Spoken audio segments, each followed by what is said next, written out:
Bien, podemos continuar. Ya comparto pantalla.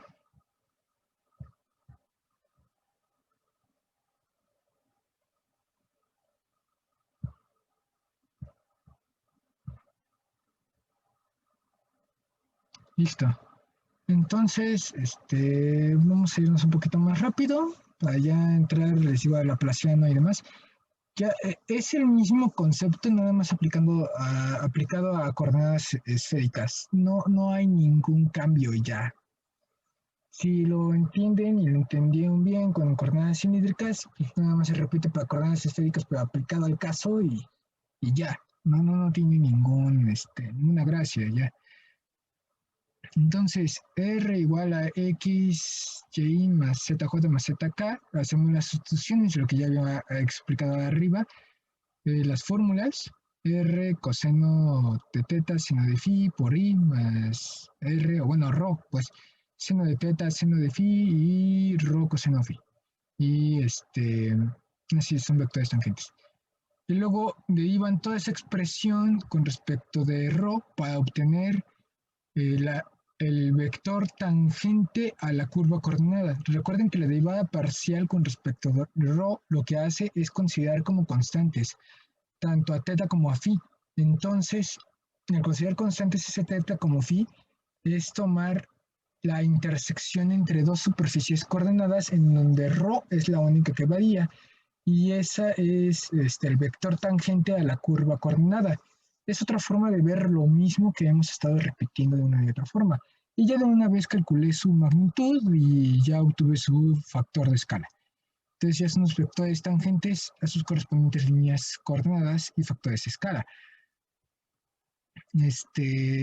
Ahora derivada parcial con respecto de teta, de R vector, o sea, de toda la expresión original R, esta de aquí arriba,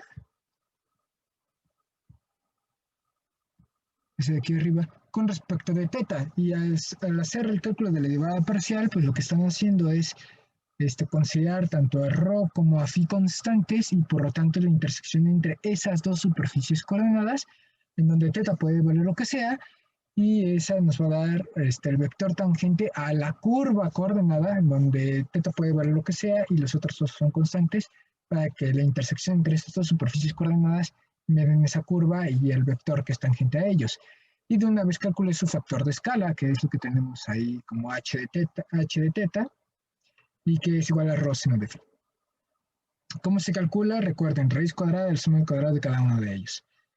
Ya no lo hago, pero sí, eleven al cuadrado cada uno de los componentes de la derivada parcial del vector tangente, luego lo suman raíz cuadrada y les va a dar el resultado de rho seno de phi. Y por último, la derivada parcial de R, la expresión completa otra vez en azul, pero con respecto de phi, que al hacer la derivada parcial con respecto de phi hace que teta y rho sean constantes. Y esa es la intersección entre esas dos superficies coordenadas y que me dan por resultado la curva coordenada de phi, donde phi puede valer lo que sea. Que es igual a rho coseno teta, coseno phi por i, bueno, ese es todo el componente vectorial, más rho seno teta, coseno phi, j, y menos rho seno phi por el vector unitario K. Y ya quedó. Y en donde ay, vamos, Fertig. Y su factor de escala que es el h de teta. Y ahora recordemos que estos de aquí son los que necesitamos para obtener los vectores unitarios. Y donde los vectores base, de la base son los vectores unitarios, y es cada uno de estas derivadas de los vectores tangentes multiplicado por el recíproco de sus factores de escala, y ya me dan los tres vectores unitarios con respecto de, bueno, el vector unitario de rho, de teta y de phi, que surgen, recuerden, como en este caso son sistemas ortogonales, tanto son vectores normales a sus superficies coordenadas correspondientes, como provienen de los vectores tangentes a las curvas coordenadas correspondientes. Y son estos tres los vectores unitarios, y yo así ya puedo expresar a todos los vectores como combinación lineal de estos. Y son iguales porque el sistema es ortogonal, que es lo que les acabo de decir. Les digo que no me estoy haciendo esto un poquito más rápido. Y ya de una vez, cuyas curvas coordenadas y superficies coordenadas. Ok, y ya pasamos a 2.9 y 2.10 para ya terminar este infinito tema 2. Vamos a ver, creo que el dibujo está de razonable tamaño, así que nada más es centrarlo. Ok, entonces vamos a explicarlo rápidamente qué es lo que estoy haciendo aquí. Y ya pasamos al 2.9 y 2.10, que ya son por fin los últimos dos subtemas, según yo, o eso creo, de la unidad 2. Vamos a entrar, sí, con un cierto y pequeño retraso con respecto a la programación oficial, pero sí tenemos que ver estas operaciones y ya debo de dejar de hablar tanto. Entonces, tal que, y aquí tenemos nuestro sistema X y Z, y ya estoy escribiendo, bueno, ya dibujé las superficies coordenadas. Aquí cometí un par de errores, pero no graves, es porque no me cabe todo en el dibujo. Entonces, primero, vamos a empezar cuando ρ es igual a una constante, vamos a empezar con ese. ¿Qué pasa cuando ρ es una constante? Pues que teta, que es la dirección en el plano X, puede valer lo que sea, y el ángulo phi puede valer lo que sea. Entonces, la única condición es que sea ρ igual a una constante. ¿Qué curva? ¿Qué curva? No es curva, es superficie coordenada me dibuja. Pues la esfera, porque la esfera contempla todos los posibles ángulos de teta. Pues sí, porque es redondita y da los 180 grados, ¿no? Digo, los 360 grados. Mientras que phi me da los 180 grados, ese sí. Recuerden que ese nomás se mide con respecto de z, con respecto al ángulo z. Y ya ahí, si se dan cuenta, los dos ángulos variando en todo su dominio completo, en los 360 grados de teta y 180 grados de phi, ya dibujo una esfera considerando únicamente ρ igual a una constante. Esa es la primera superficie coordenada.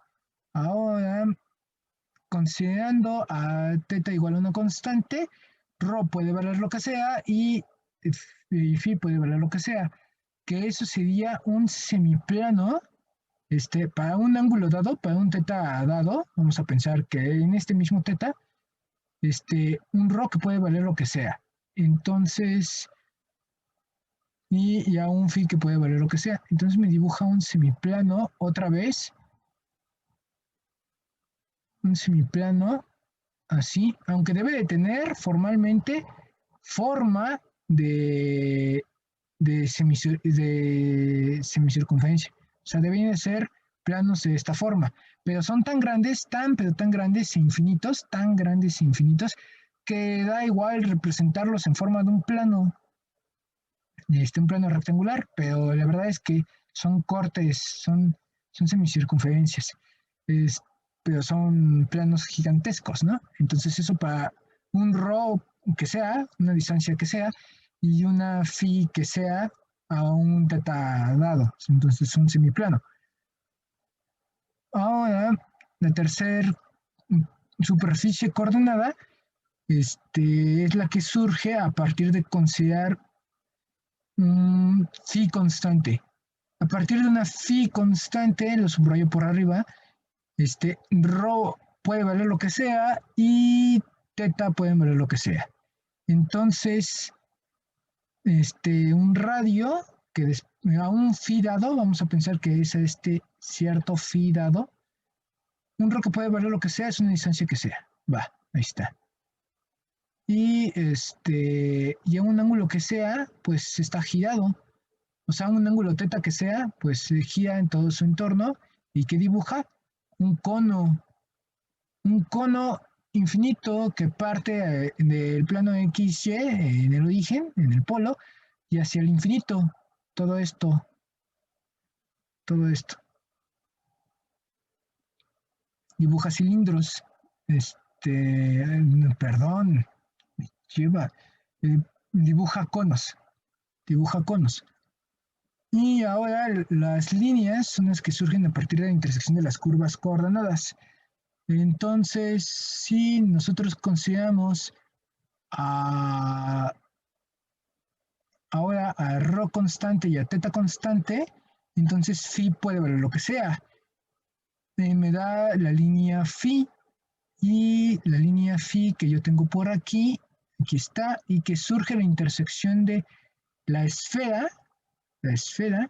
y a una cierta inclinación. Entonces, y ahí puede valer phi lo que sea. Ahí está mi curva coordenada que surge de la intersección de teta constante y phi constante, y que es una línea phi, en donde phi, recuerden que es este ángulo phi, puede valer lo que sea, o sea, de 0 a 180 grados completo. Y de ahí pueden obtener al vector tangente, que es este vector phi, es el vector tangente a la línea phi, que es el que viene de la derivada parcial de r vector con respecto de phi, es el vector tangente a la curva coordenada, y que a su vez es perpendicular a la superficie coordenada, en donde phi es una constante. Y si se dan cuenta, pues este vector de aquí, a su vez también es este, normal o perpendicular al cono que está aquí dibujado aquí atrás. A este cono dibujado aquí atrás, ahí es perpendicular a ese cono. Ahora pasemos a phi constante y digo, sí, phi constante y rho constante. Entonces teta puede valer lo que sea. Me da por resultado esta línea teta, y que viene de la intersección de la esfera y del cono. Y aquí es donde yo me equivoqué. O sea, debía haber dibujado un cono todavía muchísimo más grande, pero ya se me había encimado con todo lo demás. Pero podemos dibujarlo así, por decirlo así. Bueno, ahorita es la curva coordenada. Entonces, imagínense, estamos usando el cono grandote. Es el cono grandote, el que les acabo de representar. Otra vez lo dibujo por si no queda claro. Estoy utilizando el cono grandote que ya no me cupo en el dibujo y por eso lo tuve que representar mal. Pero es ese cono.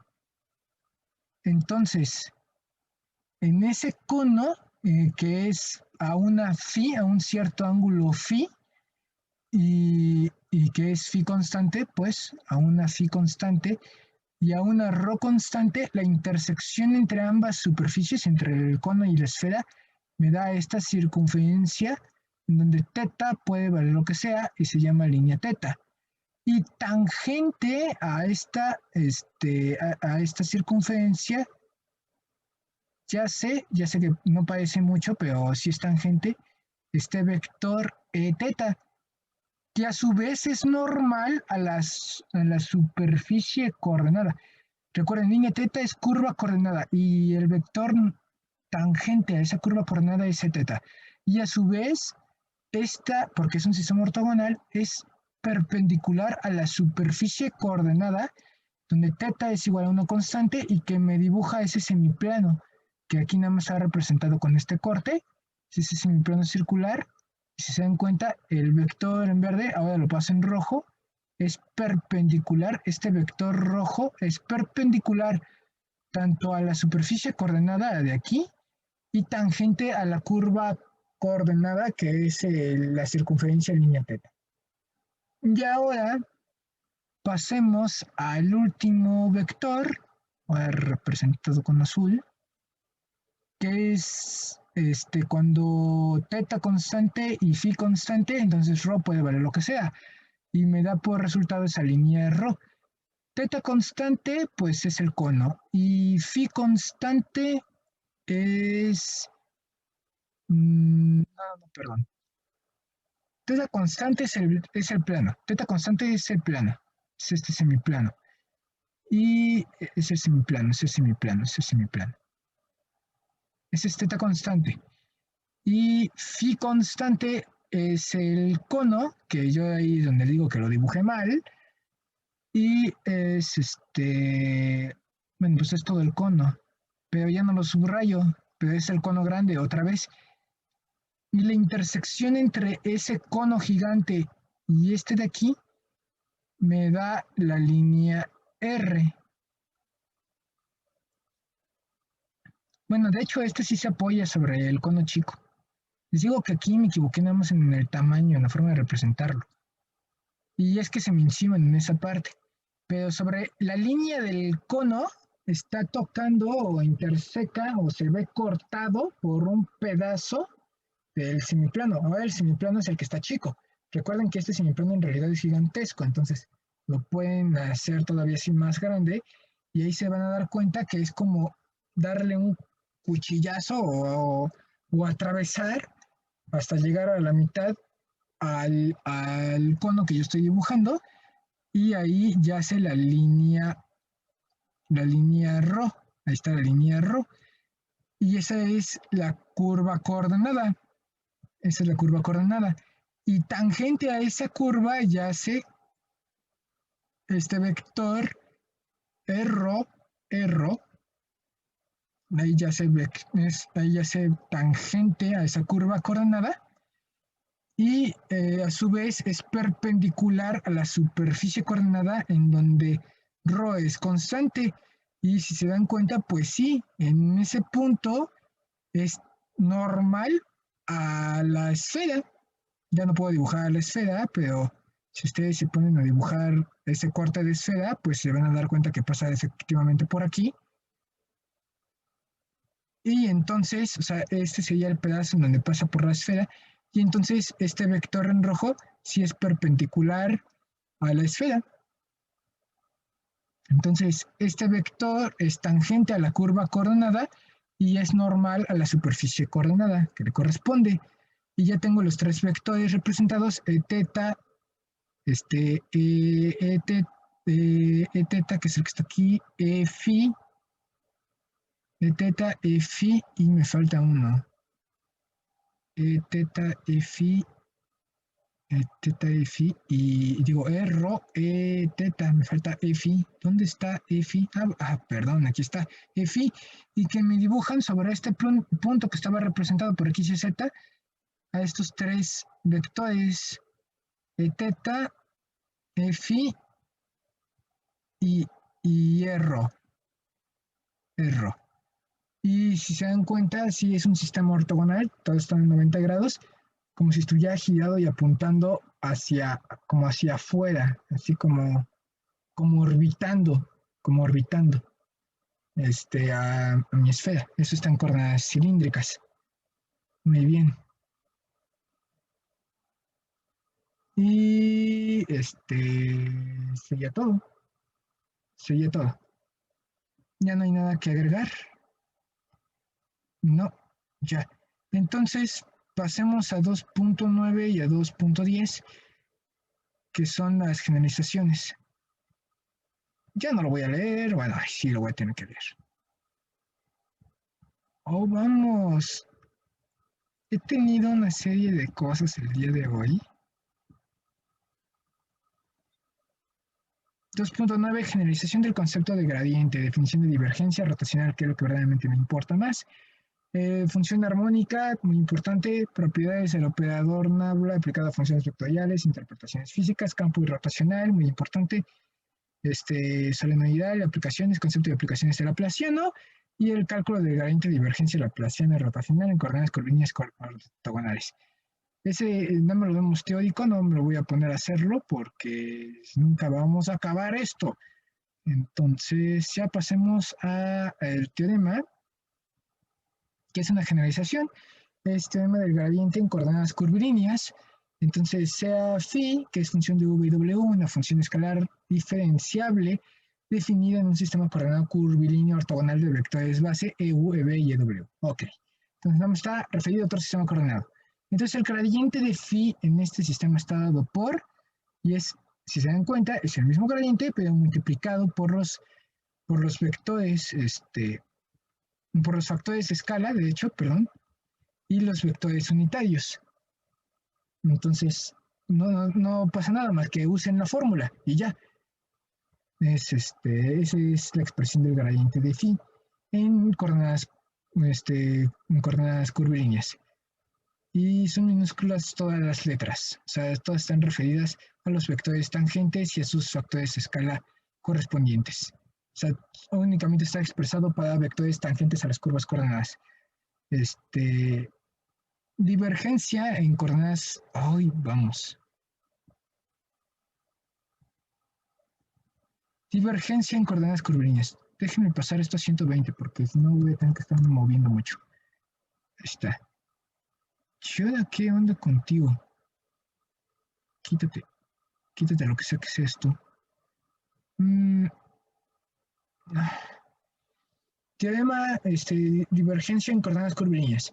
Entonces, sea G, función de V y W, G1, función de W, perdón, multiplicado por su vector unitario EU, G2, función de W, multiplicado por su vector unitario EB, y G3, W, multiplicado por su vector EW correspondiente, pues es una función vectorial diferenciable definida en un sistema curvilíneo ortogonal de derecho de vectores base, ¿sabes? Para sistemas de derechos y demás. EU, EB y W, entonces la divergencia de este sistema es, y aplican el formulazo. Y ya quedó. Ahora, lo que verdaderamente nos interesa para el caso en donde G es igual a una función vectorial de variable vectorial definida en F1, que es función de X y Z, función de F2, X y Z, función F2, función de X y Z, y función 3, función de X y Z, multiplicado por K, o sea, una transformación lineal como las que hemos trabajado en álgebra lineal. La divergencia de F, y esta sí memorícensela, es la derivada parcial de F1 con respecto de X, más la derivada de la parcial de F2 con respecto de Y, más la derivada parcial de F3 con respecto de Z. Si se dan cuenta, no es más que como la suma de los elementos de un gradiente. O sea, el gradiente es la parcial de la primera componente con respecto a X, la parcial de la segunda componente con respecto a Y y la parcial de la tercera componente con respecto a Z. Ese es el gradiente que hemos trabajado desde el inicio de curso. Ahora, sumen las componentes y ese es un divergente. Y ya, ese es un divergente, esa es la divergencia, esa es la divergencia. Y ya quedó. Entonces no es la gran cosa. Es la traza de la matriz jacobiana de F. Eso es formalmente hablando. Y si revisamos la matriz jacobiana, pues sí, efectivamente es la traza. Es la suma de los elementos de la diagonal principal. Bien. Ahora.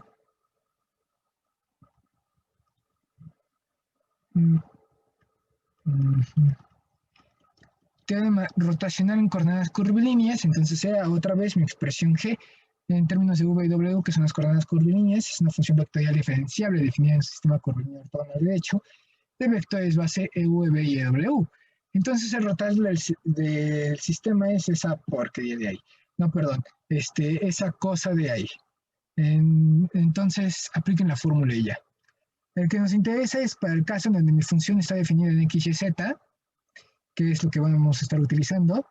No, vamos, hoy es un mal día para mí otra vez, para utilizar el mouse. Entonces, para nuestro extremo definido en X y Z, otra vez.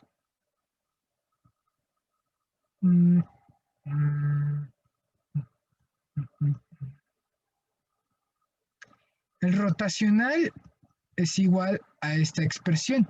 La derivada parcial de la tercera componente con respecto de Y menos la derivada parcial de la segunda componente con respecto de Z y así por I y luego J y K. Pero ¿qué creen? Se puede abreviar esta expresión en forma de un producto vectorial. Y bueno, es un producto vectorial un poquito extraño, porque no son propiamente dos vectores, es el operador nabla cruz función.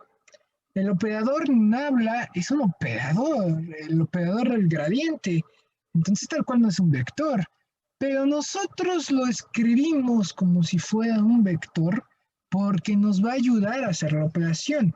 Y así se acepta, así se hace. La verdad es que todo el mundo utiliza esta expresión de rotacional para poder hacer el cálculo. Entonces, está muy fácil de aprenderse el rotacional. Es nabla cruz F, en donde tenemos, ya saben, primer renglón, siempre IJK, Segundo renglón, la derivada parcial con respecto de x, derivada parcial con respecto de y, derivada parcial con respecto de z, que si se dan cuenta es el operador Nabla por medio del cual sacan el gradiente, y luego f1, f2 y f3, que son los componentes de mi función vectorial de variable vectorial, que es lo que mismo que hemos trabajado como transformación lineal desde álgebra lineal y no nos pasa nada. Y ya quedó.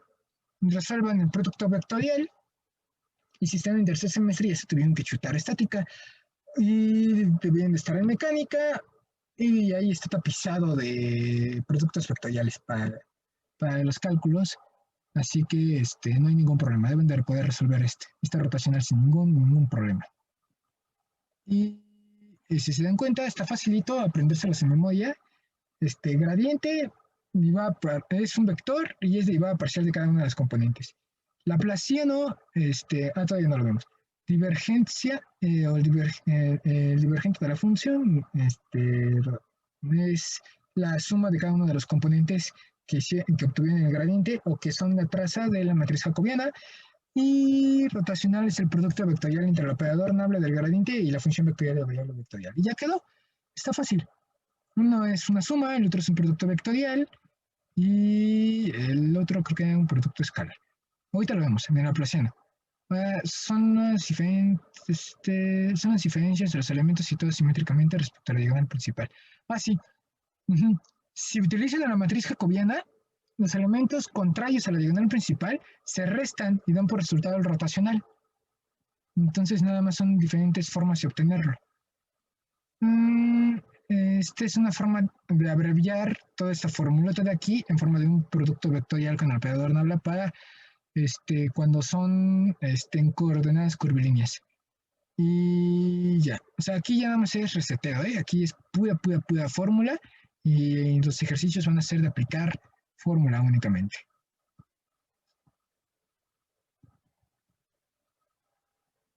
Ya sí, el laplaciano.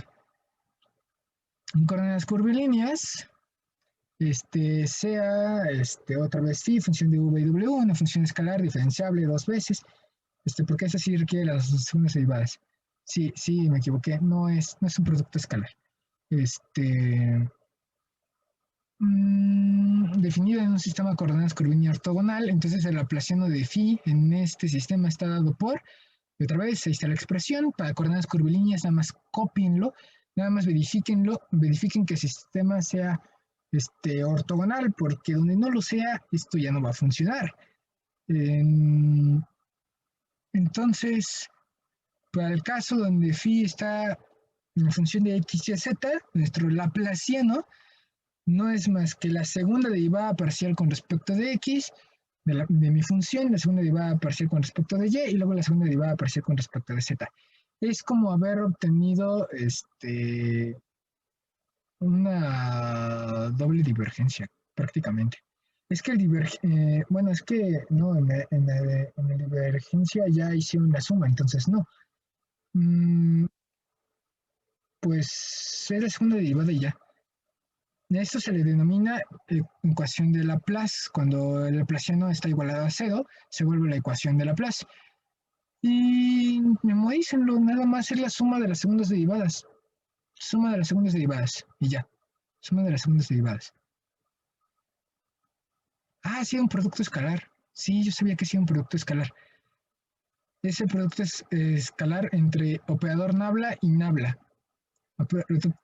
Producto escalar entre operación Nabla y Nabla.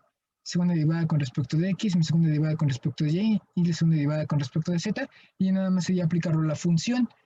Sí, porque por eso me los memoricé así. Gradiente es únicamente el vector, que es derivada parcial con respecto a la primera componente, segunda componente es la derivada parcial con respecto de la segunda componente con respecto a la segunda variable, y después la derivada parcial con respecto a la tercera variable. Es una tercera componente. Ese es el gradiente. Divergencia, bueno, el divergente es la suma de esos tres. El rotacional es el producto vectorial y el laplaciano es el producto escalar. Y ya son todas las posibilidades. ¿Ok? Sí, entonces sí se lo pueden memorizar así.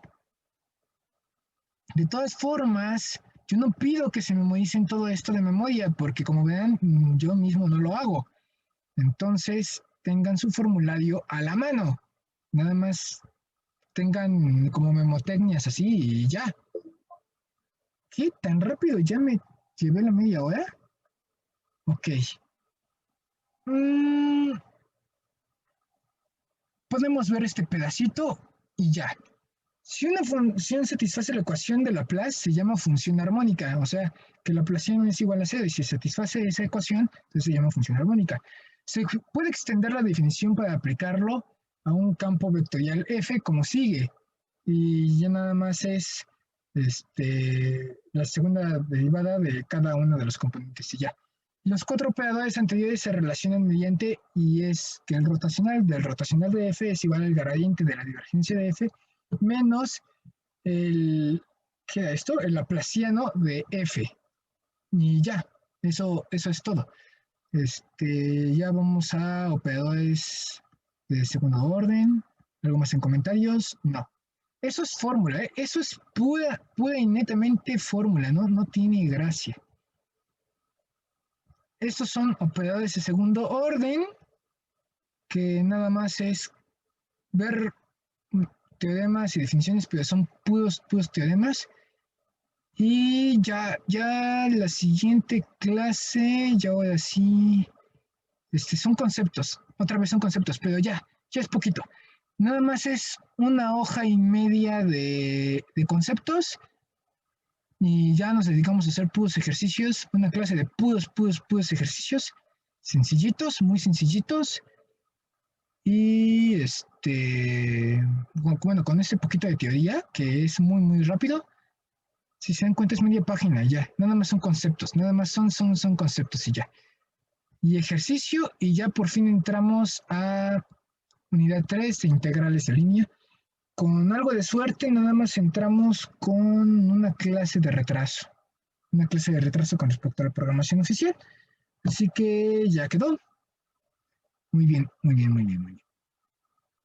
Stop share. Y muchas gracias por su atención. Nos vemos en la siguiente clase.